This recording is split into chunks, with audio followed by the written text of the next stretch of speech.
আর কালকে রাত্রেবেলা আনুমান গভীর রাত্রে, হ্যাঁ, মদমত্ত অবস্থায় 3 জন আসলো গাড়ির ভিতরে, একটা ওয়াগানা কিনা রাত্রেবেলা বিরাট একটা আওয়াজ হয়েছে।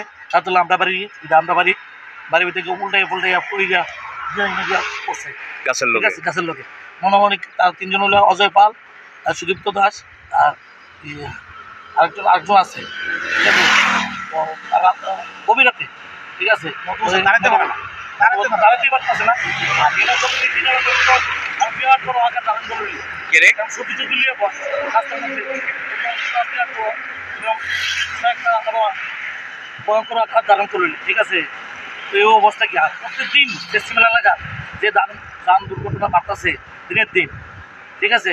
তো কল্পনা জানেনই, এই কয়েকদিন ধরে এক অ্যাক্সিডেন্ট গেছে সোহেলামিতে, এই মোটামুটি 20 জন মোটামুটি আহত হয়েছে। কদিন আগে সামনে মানে এই জায়গাটার নাম কি? জাতীয় সড়ক না? জাতীয় সড়ক।